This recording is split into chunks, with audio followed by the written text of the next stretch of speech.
So this, I'd say, is quite an interesting article. So this comes from The Guardian, and it talks about the impending Tory civil war that will happen, purely because you have a party of people trying to modernise the party that are trying to attract young liberals. That's one part of the party. Then you have another part of the party that have basically just absorbed a whole lot of UKIppers. And you're wondering why recently it was reported that the Muslim Council of Britain said there needs to be an investigation into the racism in the Conservative Party. That's where it's all come from. This isn't really something that's new. It's always been there. As everyone said quite rightly, over the years, UKIP is just this external wing of the Tory party. So, anyway, we'll get into the article. So, I don't know if Theresa May is a fan of The Godfather, but even if she isn't, even if she isn't familiar with the film, she should recognise the famous scene. She has been in it enough times. The Prime Minister has often looked like a hostage in the back of a car driven by backbench Tory MPs. Then they surround her as she's going about her Brexit business and makes her offers she can't refuse. Or can she? No one doubts that the Eurosceptic right can hurt May. There are about 60 members of the European Research Group, a faction shared by Jacob Rees-Mogg, and there is more than enough force. There are more than enough to force a leadership contest. So this is what I've been saying for a while now. Look, these Brexit backseat driving Tories, at any moment, if they wanted to, they could topple May and get through all the stuff they want, all this hard, super hard Brexit nonsense, and just walking away like they often say they want to do. So the real question is why don't they? It's because they know it's not going to go right, and this is part of their plan. Because if they took her out now, it's their fault. Now, it is still their fault. They are still uniquely responsible. Remember, every single person who campaigned for leave is uniquely responsible for everything that happens post-Brexit and to do with Brexit. And they refuse to take responsibility for this. So it's perfect for Jacob Rees-Mogg to sit back and keep saying, oh no, we should be doing it like this, this and this. And then, after Brexit, he can then swoop in, take her out, and basically just say, hey look, time to do things, my way, and then constantly blame Theresa May for any of his shortcomings. That's what I predict's going to happen. But despite constant whining about Brexit betrayals, they haven't pulled the trigger. The Tories are not famously merciful with leaders who disappoint, so it follows that the MOG mafia think that May is someone who they can do business with. They like having her in Downing Street. Call it the Sozzle rule. I think that's how you say it. Basically, one of the characters from The Godfather. If they want to do her in, she'll be done already. But that doesn't make her safe forever. It shows that the threats have been far from empty. It's hard to measure the balance of power between the Tory leader and the Brexit hardliners. Partly because of their nature of their disagreement is confused. Both say the UK must quit the single market and customs union. Both make it an intolerable principle of taking back control. But May sees the promise through the lens of immigration, while many Tory MPs care more about autonomy in trade. The Prime Minister has always included the phrase Global Britain in her speeches in defence of those Brexiteers who see the whole enterprise in terms of a buccaneer nation, casting off the ropes of continental regulation and setting sail on the seven seas of international commerce. Dear. May doesn't reject that concept, but her instincts are more practical. She believes the referendum result expressed an epidemic of economic insecurity and cultural dislocation, a howl of rage against a system felt by many to reward the arrogant financial elites at the expense of ordinary folk. That is why she is relaxed about aligning Britain with EU regulations on labour protection and environmental standards. She has no urge to light bonfires of red tape, but many in her party divergence from EU standards is a national liberation struggle. This is the reason they are Eurosceptic in the first place. Many worry about people who voted Leave because they wanted a respite from globalisation. A bunch of MPs voted Leave because they think Britain isn't globalised enough. That difference expresses a profound dilemma for conservatism. It is an argument about the relationship between the economic liberalism and the social cohesion that has been brewing since the Tory parties were expelled from power in 1997. It contains a dispute over Margaret Thatcher's legacy and more acute by the financial crisis and its ongoing social repercussions.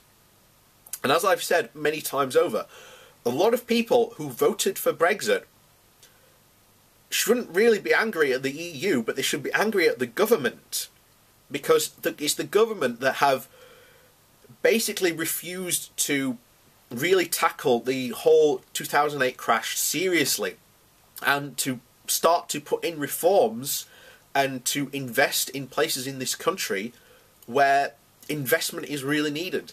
I mean, I love the whole idea of the Northern Powerhouse. I hate George Osborne. I'm not going to deny that. I think a lot of his stuff was absolutely crazy. But his idea for the Northern Powerhouse of a concentrated injection into the north of England of funds to get it working again was an amazing idea. I can't disagree with it, because it's what the north desperately needs.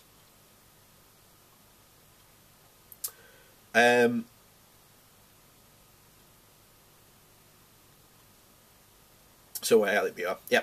So it leads to questions of whether the public discontent today is better explained by extensive exposure to market forces, individually greedy, diverging rampant inequality, or misapplication of market forces, the prosperity obstructed by a meddling state, or whether the truth lies between those two propositions. Different diagnoses on the spectrum led to different political perceptions, yet the Tories have conspired to squeeze this massive ideological conundrum into the tiniest argument for over a system of customs checks in Northern Ireland that might be applied sometime after in 2021. Some Conservatives are pondering the party's agenda beyond Brexit. A new think tank, Onward, was launched yesterday, founded by Tory MP Neil O'Brien, previously an advisor to George Osborne and Will Tanner, formerly May's deputy head of policy. It is supported by Michael Gove, the Environment Secretary, and Ruth Davidson, leader of the Scottish Tories, who stood in opposite camps for the referendum campaign. But before Grove was a Leave evangelist, he was a pioneer of David Cameron's modernisation project.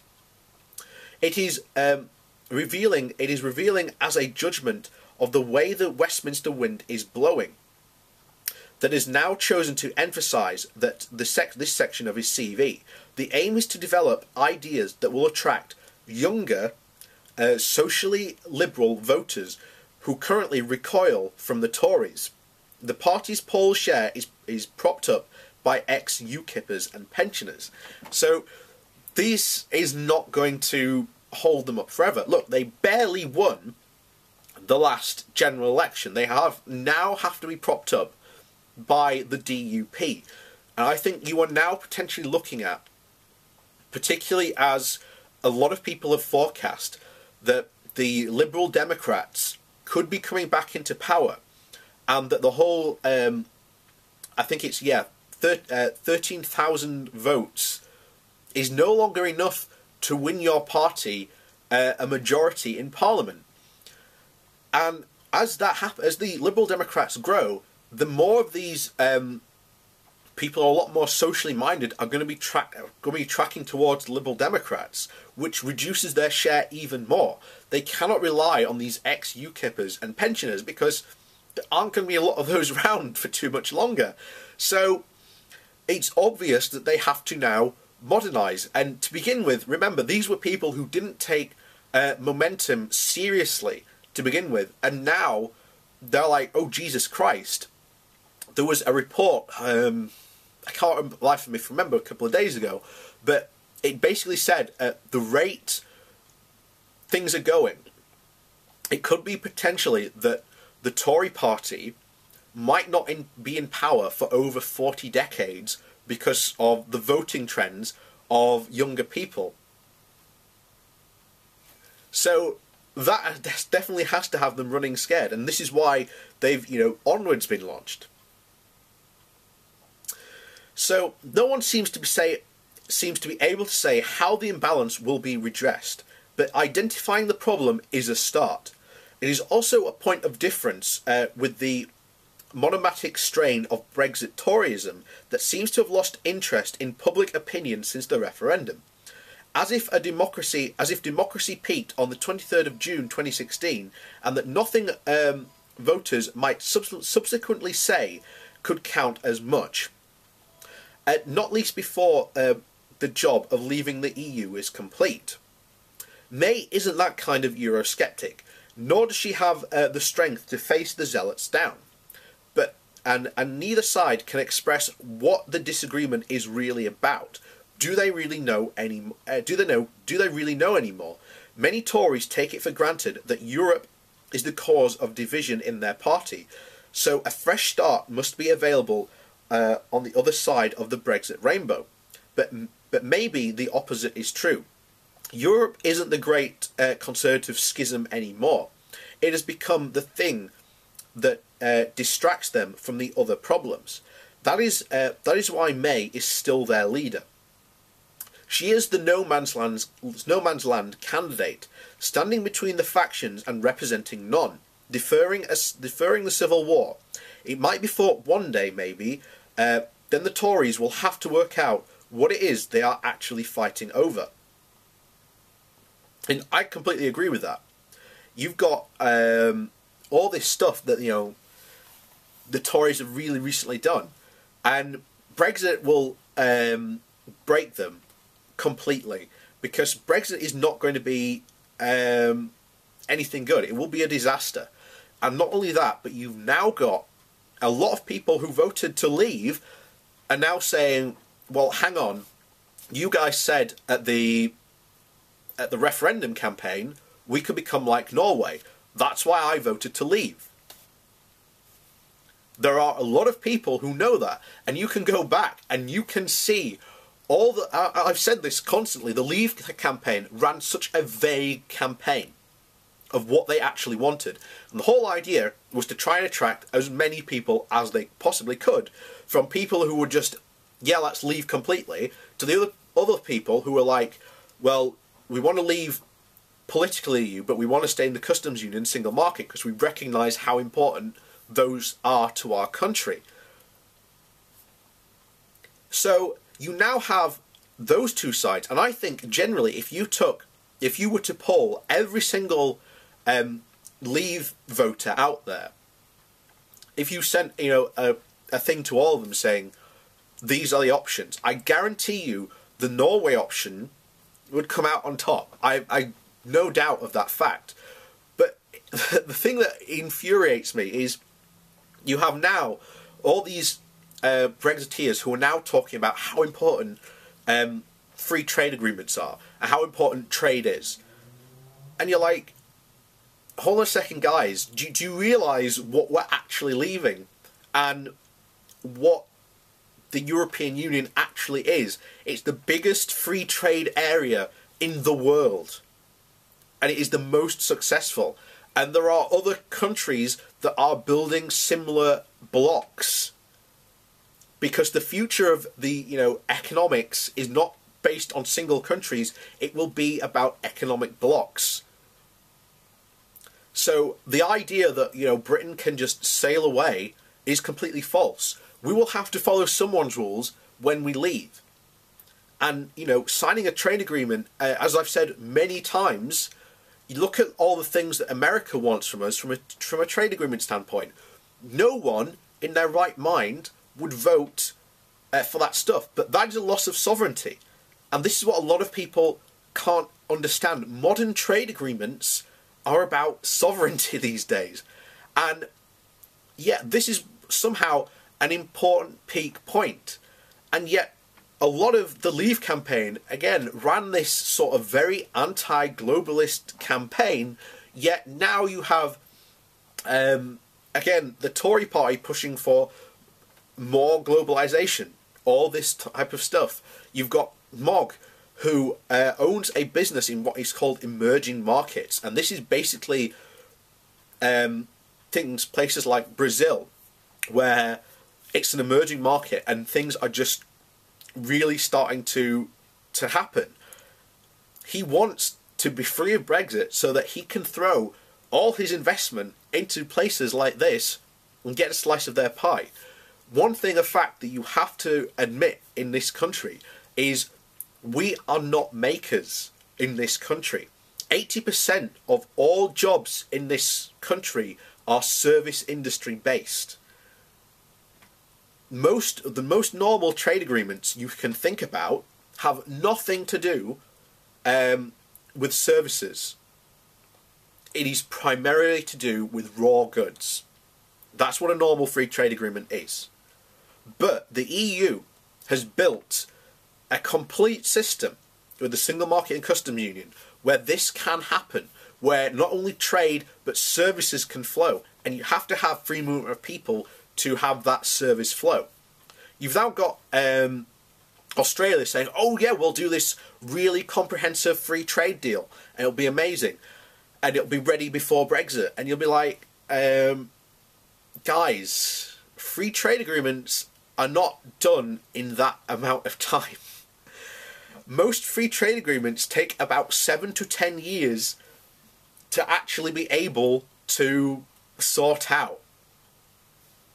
So there is no way that this free trade agreement with Australia, remember, they actually haven't started doing anything. This is just big bluster that they want to do. So bear that in mind, that actually nothing has been discussed. So when they say comprehensive deal, they actually haven't stated what they're going to put on the table. So, and they want service access too. So you're going to have free movement. So are we going to have a case of all these Australians coming over here taking our jobs? But there you go. Yeah, Brexit, it's not going to end well. I keep on saying this, and yet people still live in cloud cuckoo land. But, you know, whatever. Time is showing that it's going to be disaster. And we're going to get on to the next disaster, which will be Nigel Farage next.